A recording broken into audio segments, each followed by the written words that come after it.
The Platinum Blonde Man. There was no doubt in Matilda's mind that this latest display of foulness by her father deserved severe punishment, and as she sat eating her awful fried fish and fried chips and ignoring the television, her brain went to work on various possibilities. By the time she went up to bed, her mind was made up. The next morning, she got up early and went into the bathroom and locked the door. As we already know, Mrs. Wormwood's hair was dyed a brilliant platinum blonde, very much the same glistening silvery colour as a female tightrope walker's tights in a circus. The big dyeing job was done twice a year at the hairdresser's, but every month or so in between, Mrs. Wormwood used to freshen it up by giving it a rinse in the wash basin with something called Platinum Blonde Hair Dye Extra Strong. This also served to dye the nasty brown hairs that kept growing from the roots underneath. The bottle of Platinum Blonde Hair Dye Extra Strong was kept in the cupboard in the bathroom, and underneath the title on the label were written the words, "Caution, this is peroxide, keep away from children."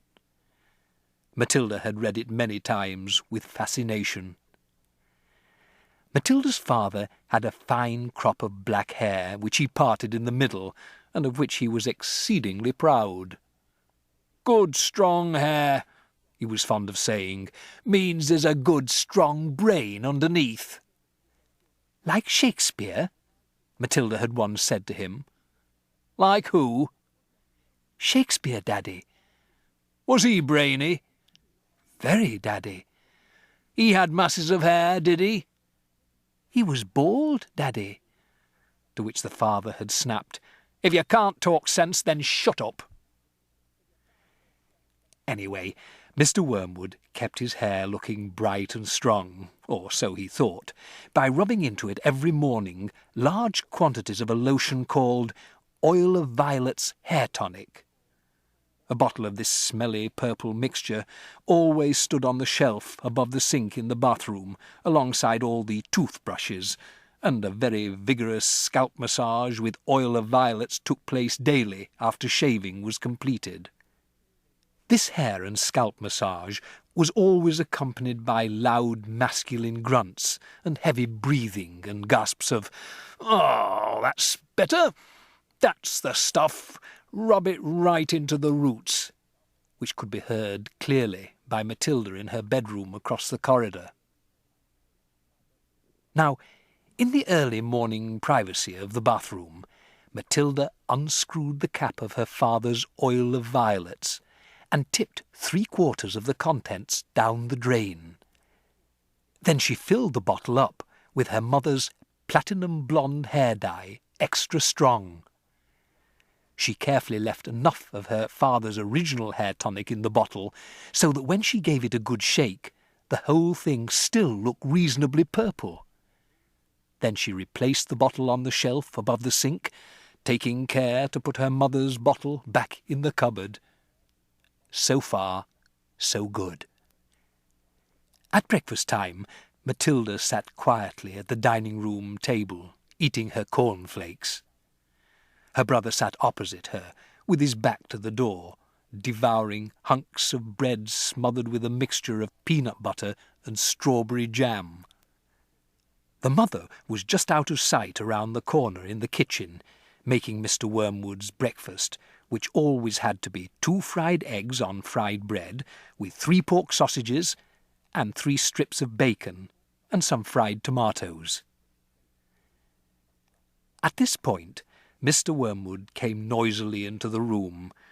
He was incapable of entering any room quietly, especially at breakfast time. He always had to make his appearance felt immediately by creating a lot of noise and clatter. One could almost hear him saying, "It's me.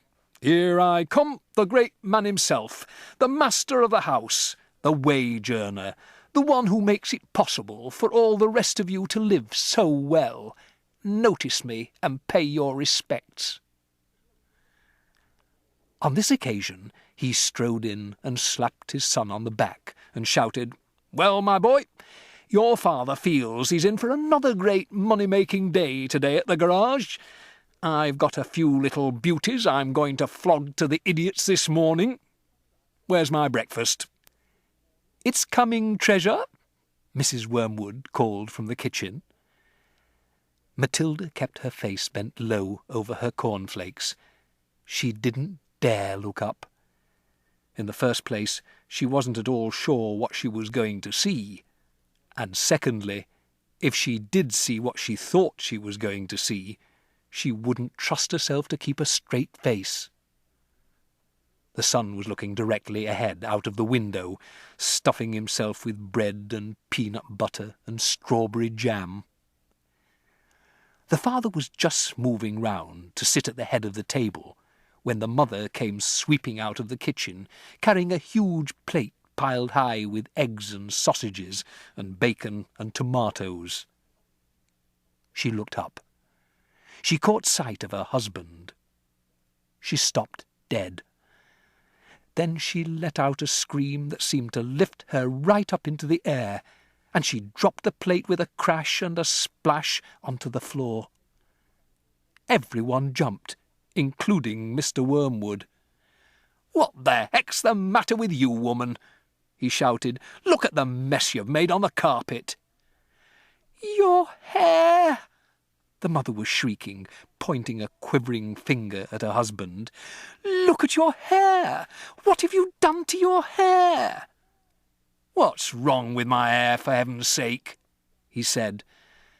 "Oh, my God, Dad, what have you done to your hair?" the son shouted. A splendid noisy scene was building up nicely in the breakfast room. Matilda said nothing. She simply sat there, admiring the wonderful effect of her own handiwork. Mr. Wormwood's fine crop of black hair was now a dirty silver, the colour this time of a tightrope walker's tights that had not been washed for the entire circus season. You've dyed it!" shrieked the mother. "Why did you do it, you fool? It looks absolutely frightful. It looks horrendous. You look like a freak." "What the blazes are you all talking about?" the father yelled, putting both hands to his hair. "I most certainly have not dyed it. What do you mean, I've dyed it? What's happened to it? Or is this some sort of a stupid joke?" His face was turning pale green, the colour of sour apples. "You must have dyed it, Dad," the son said. "It's the same colour as Mum's, only much dirtier looking." "Of course he's dyed it," the mother cried. "It can't change colour all by itself. What on earth were you trying to do? Make yourself look handsome or something? You look like someone's grandmother gone wrong." "Get me a mirror," the father yelled. "Don't just stand there shrieking at me. Get me a mirror." The mother's handbag lay on a chair at the other end of the table. She opened the bag and got out a powder compact that had a small round mirror on the inside of the lid. She opened the compact and handed it to her husband. He grabbed it and held it before his face, and in doing so spilled most of the powder all over the front of his fancy tweed jacket. "Be careful!"